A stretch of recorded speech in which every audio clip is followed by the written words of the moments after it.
Hello, everyone. I hope you are doing well.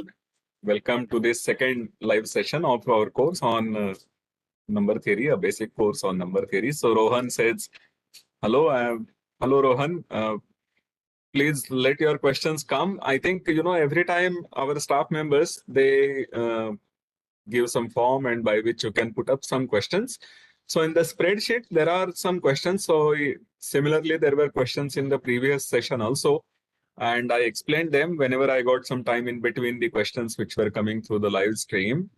And I'll try to do that in the today's session also, but there are not that many questions. So I would really, hope that you people come up with questions in this live stream. Otherwise, I'll have to speak something, and I don't mind speaking, but it's of course good to see some questions coming from you. So to begin with, there were some questions on primitive roots in the email interface that we have. I hope all of you have joined this discussion forum. We will have to, join the discussion forum. It is not an automatic thing, but you can ask your questions. You can discuss various questions of the assignment on the discussion forum. So it will be good if you join it. Okay, so Rohan has a suggestion. He says that, since, of course, it's a valid suggestion. So, meaning we have some basic group theory that has been used in our course. So, what he suggests is that either link out videos from other people for things like group theory, isomorphism, induction, etc. Okay, so induction is something which is really basic, and I think I gave some basic idea of induction, and that should perhaps be enough for everybody trying to do number theory. In any case, whenever we did induction, whenever we used induction in all our proofs in number theory, we have done all the proofs thoroughly, so we did not omit anything. So induction may not really be necessary, but group theory and isomorphism, I think it will be good. So this is something I'll think about. So videos, I don't know, but there are definitely some books which are very good books. So I will also send out these. If you, so if Rohan, if you kindly ask this question on the discussion forum, I'll be able to give the answer there on the forum itself, which will be then available to everybody. So there is, for group theory, there is a very basic book by Herstein. So the spelling is Herstein. Herstein, he's a mathematician, and then there is a book by him. I think it's called Basic Algebra or so, and it has all chapters starting from set theory, then groups, rings, fields, Galois theory. It has a chapter on linear algebra also.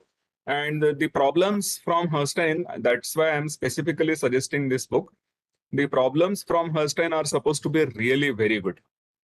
So, meaning there is a story of a mathematician solving all problems from Herstein's book and sending the solutions to a mathematician in TIFR, Tata Institute of Fundamental Research. So the mathematician in TIFR looked at the solutions, and after looking at the solutions, he just invited the person to join there for PhD. And the student who solved these problems from Herstein and then joined TIFR for PhD has done really well and is one of the leading mathematicians from India today. So, meaning solving problems from Herstein can take you to places. Of course, you have to continue working hard, but that's one book which you can use and try out problems like that. Okay. I know mathematicians who, meaning very advanced mathematicians who spend their night time reading books like Herstein. So this is what one should do. So Rohan also explains the reason that in the last few lectures, you have identified some topics to be learned from other places, but it gets hard to find such sources. So Herstein, I think it's called Topics in Algebra now that I remember the title. Herstein, Herstein, that's the name of the author. And the title of the book is Topics in Algebra. Okay, Hema says, send solutions for assignment problems. I think what she means is that we should send the detailed solutions. So that is something we will try to do. And yeah, thank you, Sayeda. So Topics in Algebra by Ian Herstein, indeed. So the correct name has been put there by Sayeda. So thanks a lot. So Hema's query is about detailed solutions, and this is something I will indeed try, because when I write down solutions, it also helps me to think. So if possible, from the solutions to the assignment number 7 or later, I will definitely try. And also the previous 6 assignments that we have had, I will also try to give some explanations for all the solutions. Okay, so that is something that I will do.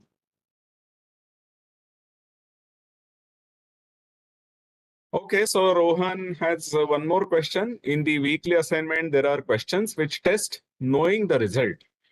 Okay. In the final exam, will there be similar questions be asked, or will there be proofs of those results? So, meaning I'm really happy that many students have registered for this course. So the number that I checked some few days back was more than 6,700. Okay, so those were the students. That is the number of students who have registered for the course. Now, if we assume that 10% of these register for the examination, then there are 600 plus students writing the examination. And then it is not possible to have an exam where, there will be proofs and which will have to be read by TAs or me and so on, and then grading. So proofs will not be asked, but it is important to know that you have understood the result, and therefore computational problems will be asked. So let me also make this clear, because I think one of the questions given in the spreadsheet which was circulated earlier, so that you can fill out the questions that you would like to be answered in this live session, also has. So the question asks about pattern of the questions in the final examination. So those questions will be computational. But the questions that I ask here in the weekly assignments, they are all multiple choice questions. So there are 4 or 6 choices given, and you have to choose all the correct choices. Okay, all. You cannot omit even one correct choice. If there are 3 correct choices, you have to choose all 3. Otherwise, you don't get marks. Okay, that is our understanding so far. So this will not be the format for the final examination, but the questions will be similar. So now what happens is that, suppose I ask you a question. Recently, the solutions to assignment 6 are released, which asked about primitive roots. Okay. So I asked you questions to determine whether some number is a primitive root modulo some number. How does the whole process go of checking? You will look at the given number n and the number a, and you want to see whether a is a primitive root modulo n. We have to then write n as a product of primes. We look at its prime factorization. The result says that un will have primitive root provided n is of certain form. It has to be a prime power for an odd prime. It has to be 2 times a prime power, or I think that is also, or you of course have z2 or you have z4. Okay, so those are the only other possibilities. Correct? So this I'm giving an example of a question that may come in the. I'm giving this as a question, example of a question which will come in the final examination. So now you will write A as a product of prime factorizations, which will perhaps be automatically given to you. And then we need to check whether A is a solution. Suppose your number n is cube of a prime. Okay, article wala says Hindi में बोलिए. My Hindi is okay, but गणित वाली हिंदी इतनी अच्छी नहीं है, so I will not be able to speak in Hindi for the mathematics part. We are given this number n. Suppose it's a cube of a prime, and then what we do is that we need to check whether the given number a is a primitive root modulo p. Then we need to check if that is not a primitive root modulo p, it will not be a primitive root modulo any power of p. Okay, that is clear. So that will be one part. I will ask what is the order of a modulo p. And then you will have to fill out that number, or you will have to choose from among the choices for that number. Then there will be further computation. So the problems which we are doing in the assignments, similar type of problems or slightly advanced problems will be asked in the final exam, but the questions will not be only the final answers and you have to check, you have to select from among the given answers. The questions will themselves be long. There will be several steps. At each step, you will be asked to write the final answer, either choose from the given answers or write the final numerical answer, so that the machine grading, automatic grading can be done. This is the question which answers Rohan's question. So Indumati also says if there is a detailed answer to some questions, it will help us. So definitely I will think about that and I will write this. So final exam question will not be MCQ, but not even be MSQ. Sometimes I think you will have to type the final numerical answer, or you will have to, meaning some questions could be of the type of MCQ and some will not be of the type of MCQ. So Anchal also asks whether the final exam will be objective or subjective. It will not be subjective in the sense you will not be asked to write the long answers, but you will need to do some computations on pen and paper and enter the in-between answers.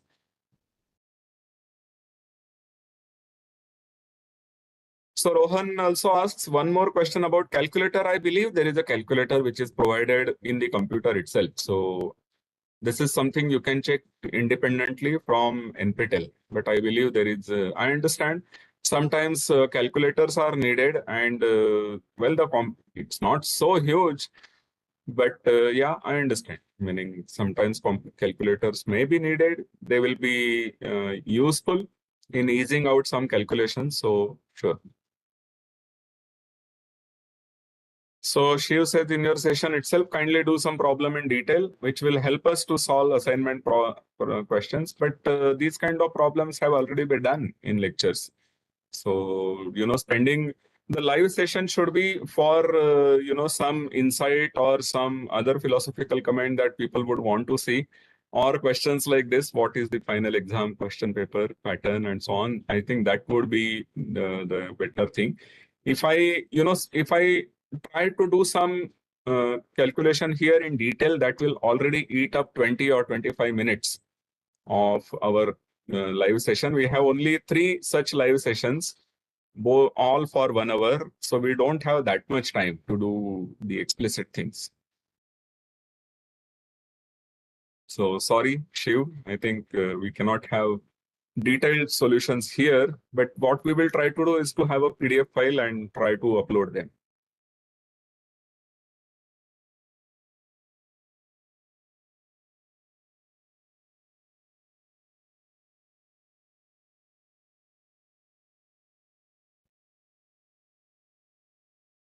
Okay, Vipin has a question. When we add rational numbers infinitely many times, we get rational as well as irrational.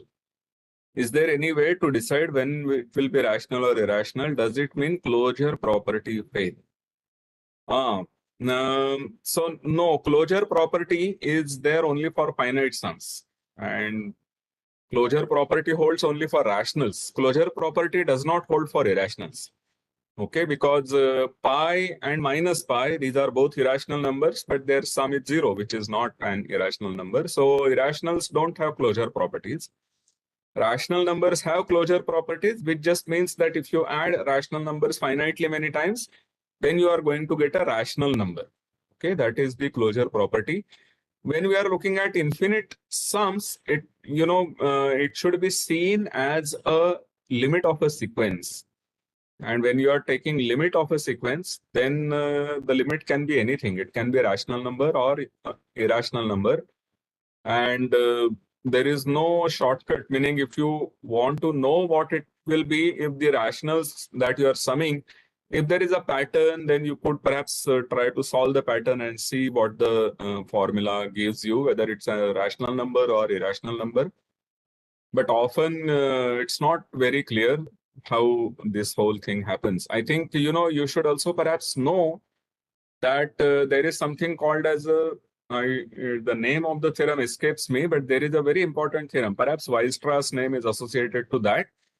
This theorem says that if you have an absolutely convergent series, then you can rearrange the terms so that the final sum, the limit of the sequence remains the same. Whatever rearrangement of the terms you do, your sum will still be the same. Now, if you have a convergent series, okay, so you have some rational numbers, infinitely many, and you take the partial sums and you take the limit of this partial sum so that you have the whole infinite series. Suppose you have a series which converges, but it does not converge absolutely, which means that when you put a mod to all the entries, then you get an infinite quantity. Okay, that is the assumption. Then there is this theorem, which is perhaps due to Weierstrass, which says that you can reorganize the terms, you can reorder the terms so that the sum is any number you want.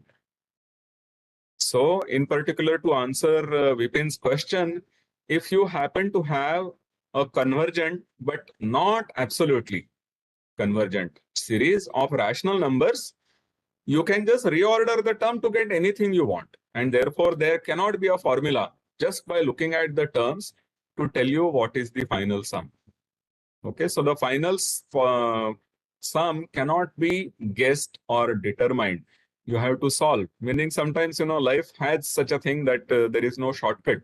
You have to do the whole work and then get the final answer. Okay, so Sayeda says she is not registered for exam. I think you can still do. There is perhaps still possible to, if you go to the course webpage, perhaps you can just check on the left-hand side, which still allows you to register. You try to do it today so that you don't have to worry. So Indumati Natarajan says, best books for further study. So there is a book already that we are using, Baker's book, A Comprehensive Course in Number Theory. That is one good book. As far as whatever we are doing for this course, if you want to study further, then you have to choose your topic. For number theory, there are several ways you could go ahead. You could do algebraic number theory, you could do analytic number theory, and nowadays there are combinatorial number theory, multiplicative number theory. There are several things. So if you want to choose any such thing, then there are some specific books for those areas of number theory. But in fact, Baker's book itself has a list of books which can be used for further study. So I would say that, take a look at Baker's book, and that book will help you learn quite a lot. Edu Malai is asking, why are you using number theory is multiple choices answers method? So, the reason for that is that we don't have enough manpower to manually grade the answers. That is the big problem. Meaning about 6,700 people have registered for this course when I checked it some time back, about a week back. And even if 10% of them register for the final exam, we will have 600 plus answer sheets, and the typical question paper will have several questions. So it's quite a lot of man hours that will need to be put in. Instead, it's good to have questions which can be machine graded, but yet they test the knowledge of the results. So that's why we have multiple choice questions. So Rohan is asking, if one goes through this course successfully, then what should be the next course or topic one should dive in? Is there an advanced number theory course? So Rohan, I think there is already some, and look at NPTEL. Perhaps, some of my friends have given good courses on algebraic number theory. Perhaps there is nothing on analytic number theory. So that is something one can think about, given a course on analytic number theory. But definitely there are courses on algebraic number theory. There are perhaps courses on the whole of number theory, meaning starting from very basic modular analysis and maybe not doing the quadratic forms, but going to algebraic number fields and so on. Those are the questions that people may have done. Then there are some really very advanced things like elliptic curves, where one can use some algebraic geometry and do some interesting things about elliptic curves and so on. So these are the courses which combine geometry and number theory. So those are also some interesting courses. But sometimes, this online medium, while it's very good, it has its limitations. So sometimes it is good to go register in some good institute, discuss with some mathematician on a one-to-one basis by registering, by being a member of the institute, because then you are there for the whole time. The other person is also there. You can find suitable times and have um, fruitful discussions. That would be a better way to learn some of the advanced things. Having said that, of course, doing courses on algebraic number theory or analytic number theory will be useful. That is something one could think about. Vipin says it will be like analytical continuation. Okay, so Vipin, perhaps this is related to your previous question, analytical continuation. No, so perhaps you wanted to say whether the closure property fails and therefore it's like analytical continuation, but perhaps that is not the way to look at it. So once again, Govind Patel has said that we want solve solution of assignment questions if possible. Why do, I would like to suggest this. Why don't some of you come up? If one of you solves one question in complete detail and posts it on the discussion forum, we will have 10 solutions, in a week or so, or maybe in a matter of 2 days. What you could do is that you solve your question and post it on the discussion forum. That would be, I can of course meaning give detailed solutions, but there would be a limit on how much I can do, meaning you are now students and not school students anymore who need to be, told about everything. You know how to solve questions. Many of you are doing very well, by the way, in the assignment. So what you can perhaps do is to, suggest solution of something. Or if you are not able to solve something, ask it on the discussion forum. Once again, I say that please join the discussion forum. We have the live session here once a month. But discussion forum is there. You ask your questions. If I don't answer, somebody else from the participants will answer. And the discussion has to go on. That is the important thing. So please join the discussion forum. And once again, I will try to give some detailed solutions. Okay, Deep Makwana has asked, exam paper style will be written or MCQ or MSQ. So Deep, what I would suggest is that once our session is over, you can perhaps see this video again in YouTube. And I have already answered this question in the some 5-10 minutes before. So please look at it and that will give you the answer.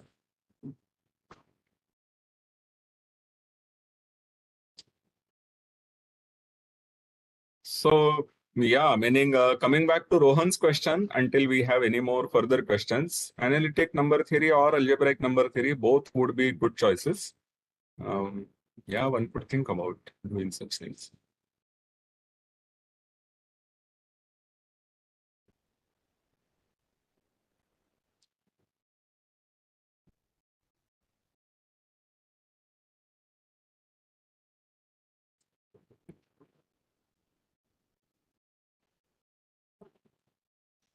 There are no questions coming here, so let me see if there are any questions.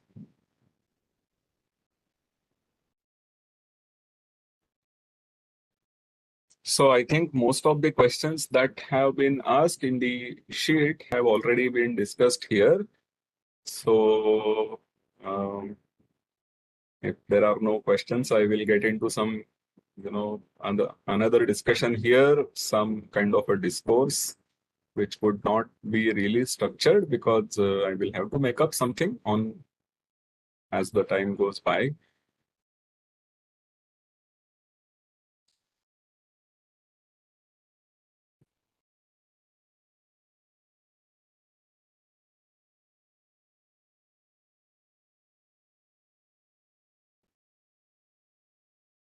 The method we used in Wilson's theorem, is it reliable? This is another question asked by Vipin.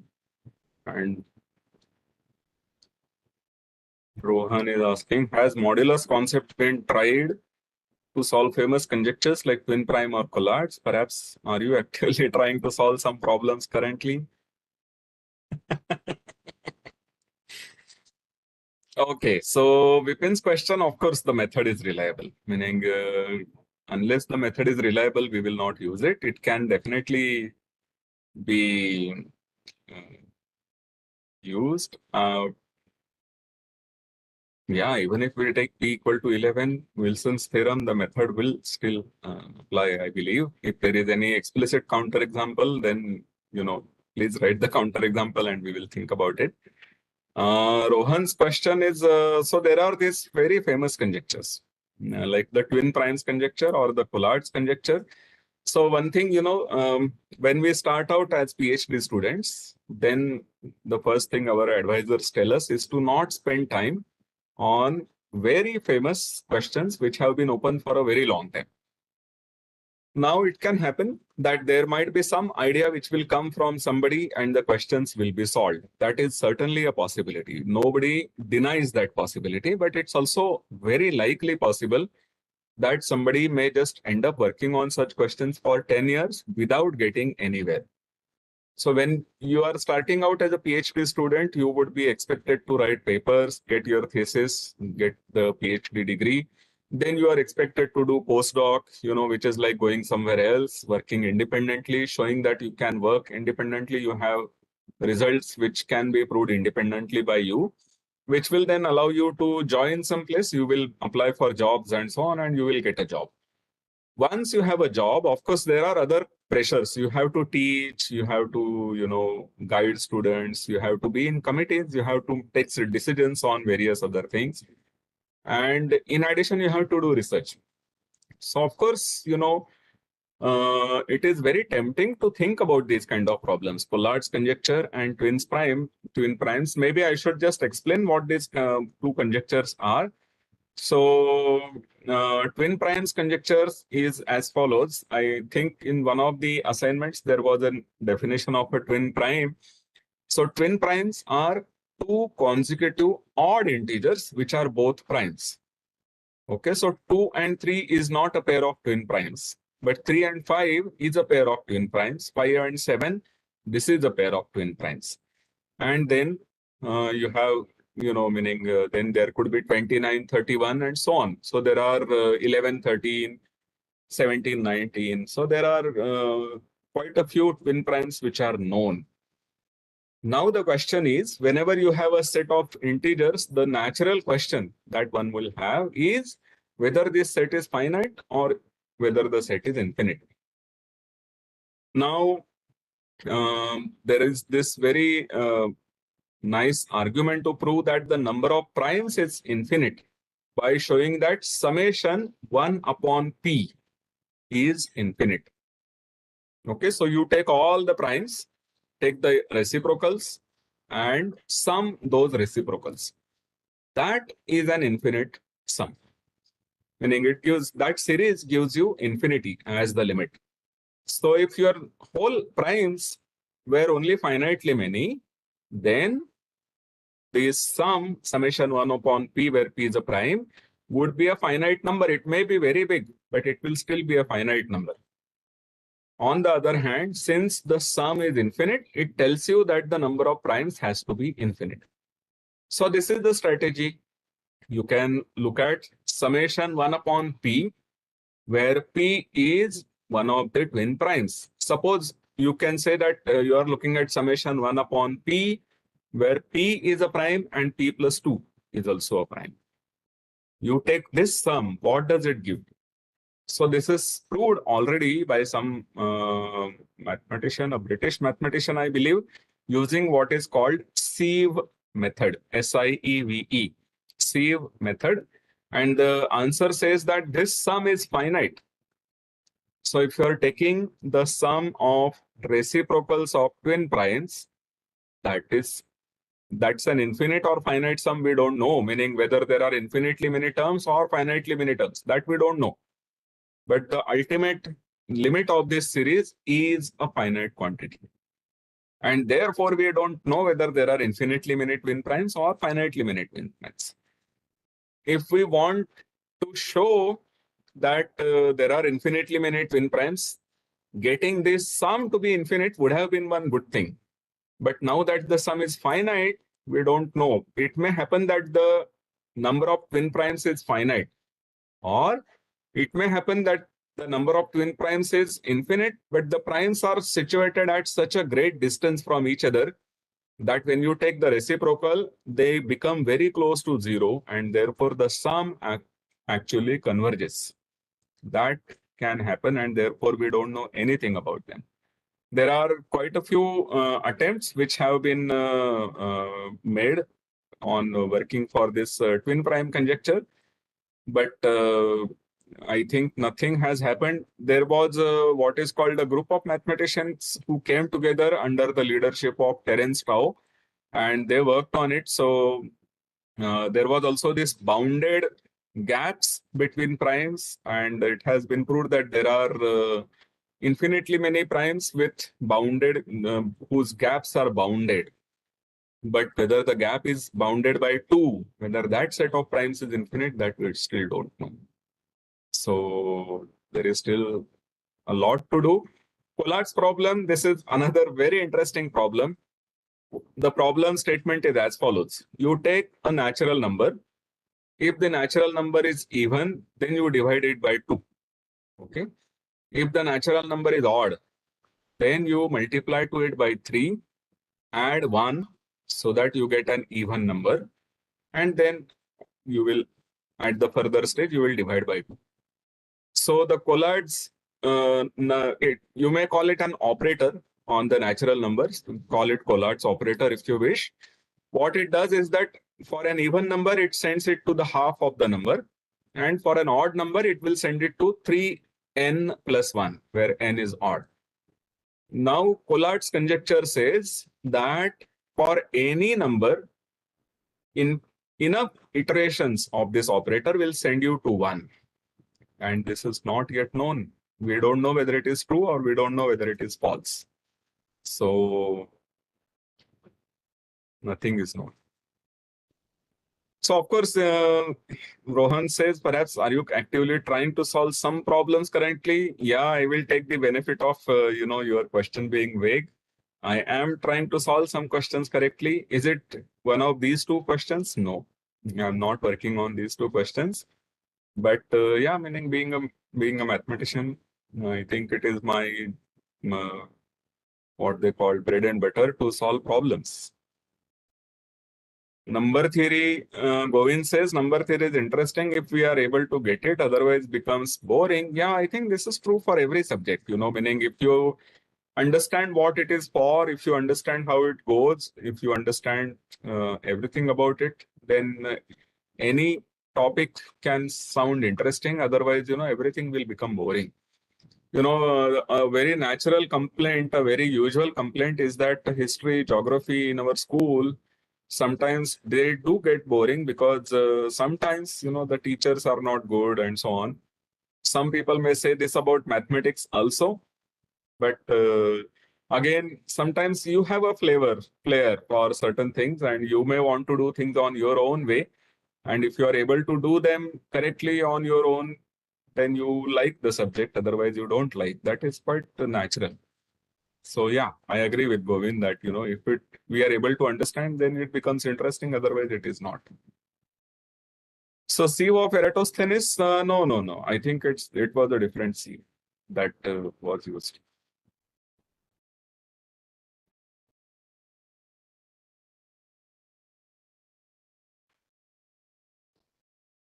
So Vipin again says that 1 and 10, these are the only numbers which are left, and that is why -1 is important, meaning when you are writing. So I think what he is quoting is that p minus 1 factorial is congruent to -1 mod p.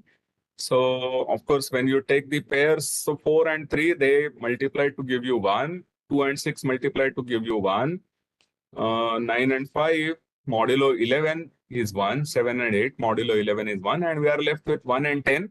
The product is 10, and which is -1 modulo 11. So yeah, it works for p equal to 11 also. Talking about open problems, there are many open problems. There is one open problem which is called Riemann hypothesis. That's also a very interesting open problem. So Indumati asking, could you say anything interesting application of number theory in day-to-day life? So there are many applications these days. Of course, when Hardy had written that book, Apology of a Mathematician, I think in the book or elsewhere, he mentions that number theory is very pure and he was proud of it. But lately, with the advancement in computers and coding theory and so on, number theory has been very, very used. It has been used quite a lot. In fact, even the mode that we are using to transmit my lecture or my discourse to you, that uses number theory. So anything that uses coding uses number theory. Anything that uses encryption and decryption uses number theory. So numbers are, if you have your credit card, the credit card has some number and you have to input some, suppose you are buying something online on Amazon and you want to use a debit card.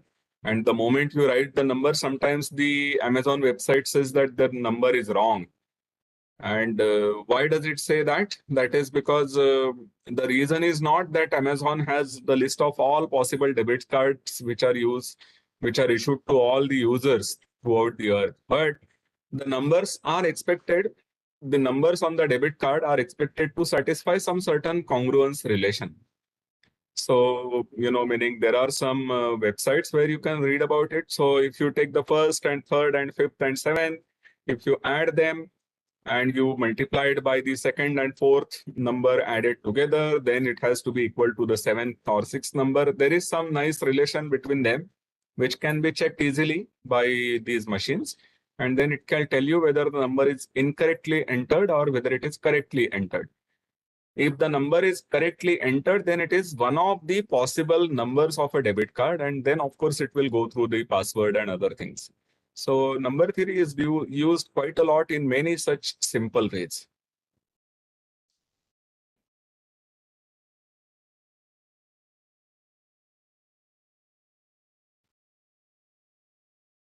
So Rohan Bharadwaj is saying very kind words. So thank you very much. The if and only proofs are interesting, taking each cases and proving to and to from to and to from. Yeah, that is interesting. When I was a student, I also used to get fascinated by them. So proofs are the ones which, makes one interested in mathematics. So that is indeed the case. Vipin asks, is it possible to get PhD in number theory without becoming good in algebra? So, um, yeah, I would say, why not? Meaning, try to see if it works. And if it works, then you will have an answer. But, meaning to solve a problem for PhD, meaning there is no sure shot way of solving a problem. When you are writing a thesis, you need to solve some problem, of course, but how would you solve that? That is not very clear. So, becoming good in algebra also, can be interpreted in many ways. Yes, there could be somebody who is a big number theorist, but he may not know some of the basic things in algebra. That can also happen. Even the later part of algebra, which can be, some very advanced and focused commutative algebra and so on. So it's not quite known. Of course, being good in something would help you in doing something else, perhaps, but whether it is essential, I would not think so. I don't think it is must to have knowledge of all algebra thing before you do something in number theory. That is not at all needed. So don't worry about such things. I think if you are interested in mathematics, if you are interested in number theory, go ahead and take the plunge.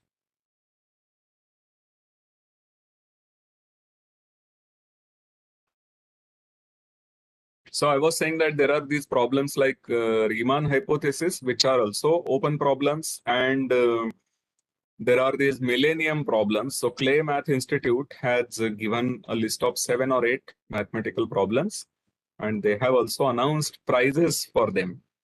So if you solve one of those prizes, then you will get $1 million. Those are called millennium problems. So take a look at them. I think twin primes or Collard's conjectures do not figure in those list of problems, but there are Riemann hypothesis is there. Then Poincare conjecture was there, which was solved by the Russian mathematician who declined to take the prize.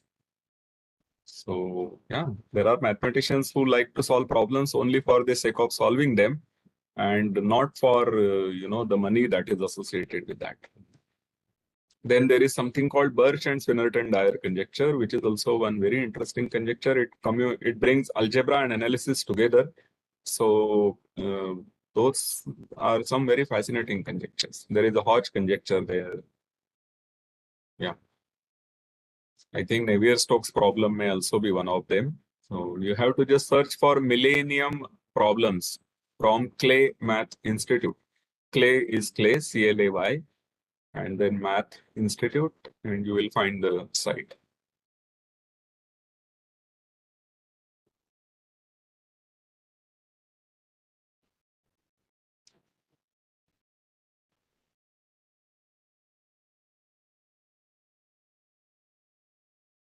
By the way, meaning since you are showing your interest in the course so much, if you happen to come to IIT Mumbai anytime, do let me know. Please write to me before you come here so that we can plan some meeting. And it would be nice to meet and chat for 15 minutes, 20 minutes, of course, depending on your schedule. Sir, please suggest I cannot see the final thing. CAS program. What is the CAS program? For number theory, I don't know what is the CAS program.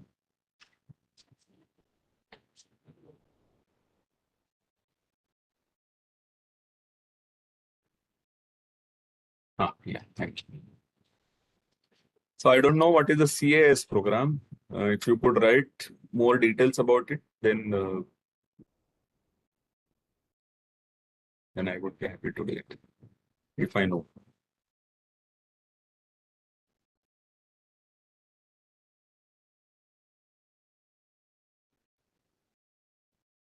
By the way, for the assignments, there was one more point which was noted by some people, which is that the numbers were huge.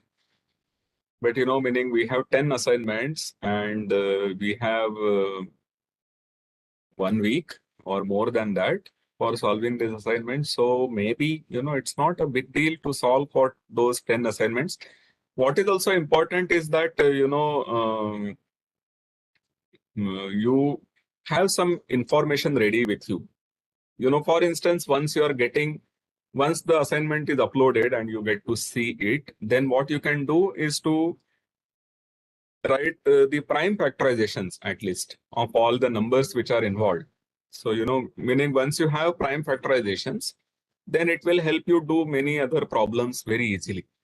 So this is something, if you sit down with the aim of solving solutions and only then you will look at the problems carefully, then it may take a long time. Whereas you may have 10 minutes or 15 minutes on, suppose the problems are released on Friday and on Saturday you have half an hour in the morning. You may just sit down and look at all the problems, try to understand, try to see where prime factorization will be needed, and just write down the prime factorization of all the numbers which are involved there. That will help you doing the problems later. So, those are the things you could use. This is not really, solving for finding a primitive root or any such thing, but these are the general techniques that if you have half an hour, you put half an hour, understand all the problems and write down the required information that is needed. And then you can again come back to the problems and solve them. So that is something that can be used. Okay, so CAS computer algebra system. So sorry, Ubed, I have no information about CAS. Yeah. So Suresh also says that NPTEL giving detailed answer from assignment questions like previous year, it will be much more helpful. So yeah, I will consider that. Kapil Jain, which computer software handle large natural numbers? So, I must confess that I'm not an expert in computer programming, so I have no idea about this. But I believe that there will be programs which can handle large numbers. Of course, that is one of the main aims of these computer programs. I just don't know which exactly one will do. Vipin says something about Riemann hypothesis. There was claim by Indian mathematician in 2021. What happened with that? That I don't know, meaning, or I don't recall. But certainly it's an open problem still now. So Riemann hypothesis. What is Riemann hypothesis? There is something called Riemann zeta function, which is a function. So what we do is that you take a complex number S and you consider the series 1 over 1 upon 1 to the power S plus 1 upon 2 to the power S plus 1 upon 3 to the power S and so on. So you look at summation 1 upon n to the power S. Now, of course, you can ask what is this n power S when you are looking at complex numbers? Because S can be a complex number, and what does it mean to take a complex number as a power? But this is something which can be done in a complex analysis course, so it makes sense to talk about this. Okay. Of course, for real numbers, we know what it means to take power. Even if something like 2 to the power root 2. That is something that can make sense. Somebody talked about rationals going to irrationals and so on. You may just consider 2 to the power rationals, let the rationals go to root 2 and take the limit. So that is something that we can make sense of n to the power s, where s is a complex number, but n are natural numbers. Okay.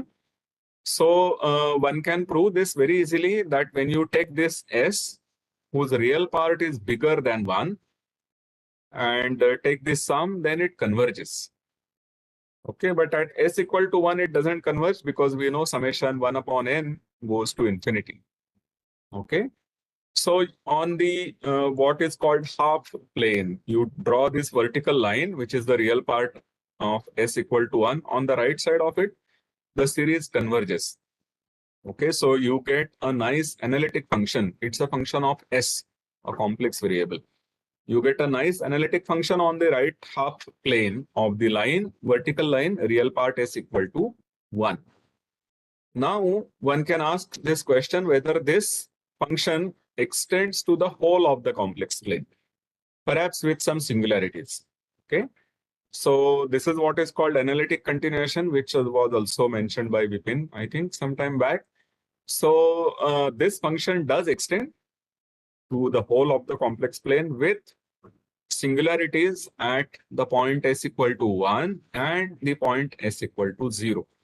So it extends to the whole complex plane except these two numbers, s equal to 0, s equal to 1. What happens at these 2 points is also known. That is also understood. Okay, so this extended function is called the Riemann zeta function. So now if you write zeta s equal to summation 1 upon n power s, that doesn't make sense for all complex numbers. It makes sense only for complex numbers whose real part is bigger than 1. Okay, so you have looked at this function on the real part bigger than 1, and you have extended it to the whole complex plane except these 2 points 0 and 1. Okay. Now, there is one very nice identity which will tell you that at negative even integers or maybe negative odd integers, I forget which of them, the function has value 0. Okay, so at the negative odd integers or negative even integers, the function, this extended Riemann function has value 0. So those are called trivial zeros. Okay, and then you want to know what are the other zeros. And the Riemann hypothesis says that all the non-trivial zeros, meaning the remaining zeros, are situated on the line real part of s equal to 1 by 2. So you have this point 1 on the right-hand side of which the function makes sense. You have the line real part s equal to 0, which is the y-axis. On the left-hand side of it also you have the very nice thing. And of course, throughout the whole complex plane, except these 2 points, you have a very nice behavior. But the zeros, everywhere else, the function is non-zero. And the non-trivial zeros, all the other zeros. There are the trivial zeros on the negative real line. And all the remaining zeros are conjectured to be sitting on this vertical line, real part of S equal to 1 by 2. And that is not yet known. But people expect this to be true. This was about Riemann hypothesis. So I don't know what was this claim about Indian mathematician from 2021. So there is yes, so there is a physicist who is making claims, and he claims, meaning I have not seen this proof, and I have it would not be good for me to comment on the proof. But what happens typically is that the proofs may contain some very basic. I'll tell you why people stop looking at these proofs. Okay, because the proof may have a basic mistake somewhere, and one may point out that this is a mistake. Then next time the person may go about the argument in some way where this part may be omitted, and again, meaning one will have to sit through and go to this whole thing. There are many problems with reading these kind of proofs.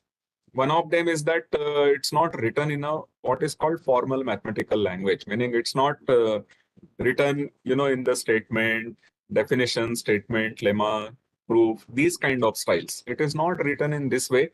Therefore, it can be very time consuming to go through these. And further, even if you point out some mistake, the person will perhaps think that, okay, I have a mistake in one step, but my whole proof is correct. So I will modify this and come back to you. And the persons will keep coming back to you, and then there is no end to it. So that's why these proofs are perhaps not taken seriously, normally, meaning if there is once there is a mistake, it is possible that second time also there will be a mistake somewhere.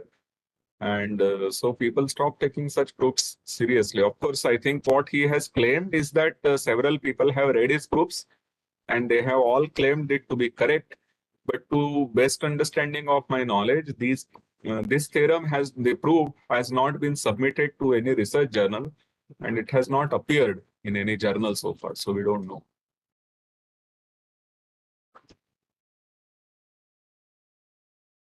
Okay. Rohan will say if one should shy away from famous problems because probably might not be solved by most. What sort of problems should one look at? How and where to find such problems?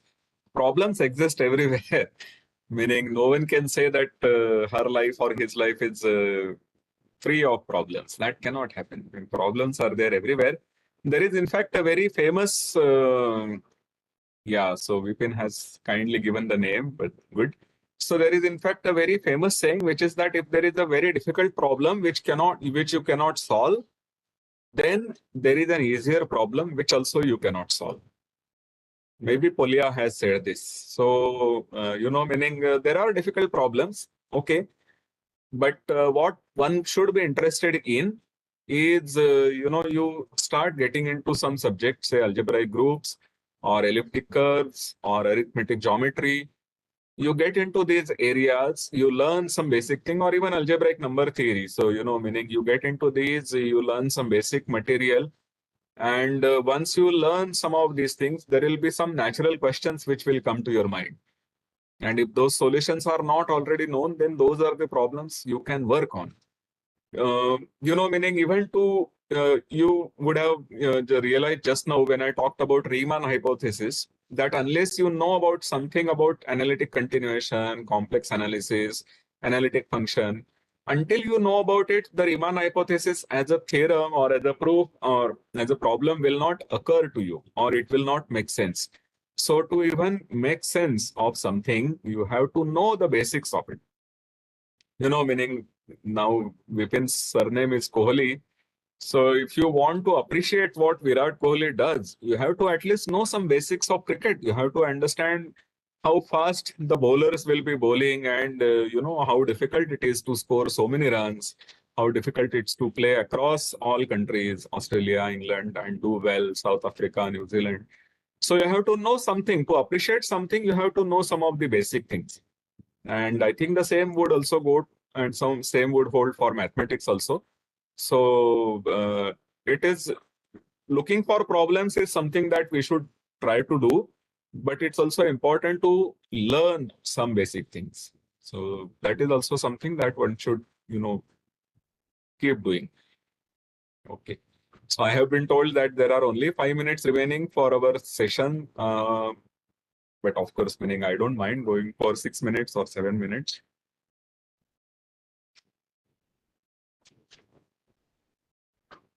If there are any questions, I will be happy to answer them. I will point out this thing once again, that be a part of the discussion forum. As you go to the course webpage, you will see ask a question. That will be one of the headings, that there is a link for that. If you click on that, you will be taken to a video perhaps, and you can say that, this is the question you want to ask and so on. But there is a Google group where you can join and ask all your doubts. I do not answer them regularly, but I try to answer them whenever I get time. And I think sometimes other people answer, so that is a good thing. It's supposed to be a discussion forum anyway. So do become a part of the discussion forum so that these kind of sessions, translate into discussions there. I think if there are no further questions, maybe we can stop this session. Shall we stop it? Yeah.